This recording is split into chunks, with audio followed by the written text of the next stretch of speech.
Hey everybody, thanks for being here. Welcome back to the channel. We've got the General with us, and today we are delving again into the idea of connection, but more specifically how we talk about control. And so a lot of times we talk about control where it's like I'm stopping someone from moving, which sure, that is controlling them in a certain sense. But also there's other ways of thinking about what control is. For example, we'll use the concept of connection with its three parts to talk about it. So aspect number one in the connection is myself. Usually I'm able to control what my own body is doing. Like he's not in my brain making my body move. Right? I can usually sometimes maybe. Aspect number one, usually I can kind of control what I'm doing.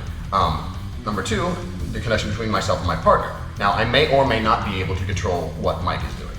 Aspect number three, the environment. So if we are touching each other, I may or may not be able to control how we are both interacting with the environment. If he's not touching me, I usually can keep my own balance and make sure that I'm connected to the ground in the way I would prefer. And so those are the ideas of like how to talk about connection within those three elements. Also, control doesn't mean stopping him from moving. Being able to control myself does kind of imply that he's not controlling me. But there are different combinations of control where it's like, if we are touching, I might be in control of the whole complete connection between us and the ground. Say, I have a lot of weight on him and he can't really go anywhere. That's another way I would be controlling him and the whole thing. He might still be controlling what he's doing in his own body. So he's still in control of him, but he's not in control of me or the environment. Yes. Yeah. Yeah, and like control is also like controlling where you can and can't go. Like you said, like it doesn't mean like you can't move, but it does mean that like maybe you can't move this way, you know, and such like that. So like that's definitely like a level of control, and then you can kind of funnel them as we talk into like what you're looking to do, you know. Also, do we want to talk grips on this? Yeah. And just so the wording, one of the things we were talking about earlier was how we talk about. So like when we say control, why are we talking about what that means? Because a lot of times people think it's just, you know, stopping someone from moving, but it's important to realize that there are these other ways, like things that actually means. Yes. When we say the word control, just like when we say the word grips. I try to avoid saying the word grips when I'm teaching, because I try to say something like a connection, like this is where I'm connecting. Because like, for example, if Mike is trying to pass my guard and he's using his head, he's not gripping me with his head, but he is using that as a connection in order to achieve what he wants. Yeah, and a good example of like why like all these connections have broader like options of what to do with them. So here's a great example. All right, so imagine I'm passing the guard and I got my head pinned on his chest, right? I'm using my head as a connection to pin my opponent, which is to ideally take away their broad array of movements, right? And that will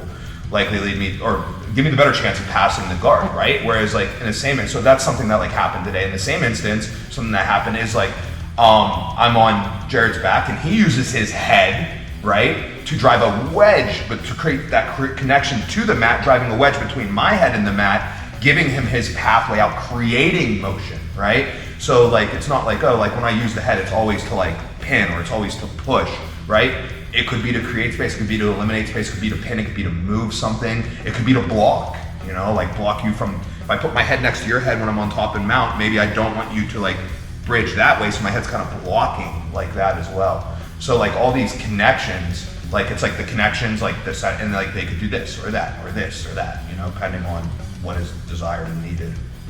So I think the two things we're talking about here are like, one is the idea of control, but then more broadly, how we talk about what we're doing.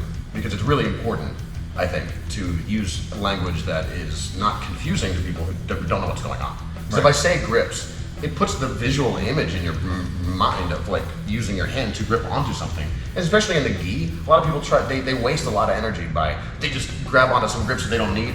Yeah. Or they get themselves submitted because they wouldn't let go of something they didn't need. And so I think and that's not the only word we use like that. There's probably several other words we can think of. But like, that's just thinking about the specific language we use as to not be confusing to the people who are listening. Right, yeah. We could mention maybe a couple newer ways of talking about jiu-jitsu that could benefit from simplifying the way they speak about it, I think. Yeah. Maybe. I don't know. Anyway, Shout out to Jordan teaches Jiu-Jitsu. He always puts a little jab at them. Yeah. All right. Well, thanks for watching. Do the liking, the subscribing, hit the Bell. and Come down and train.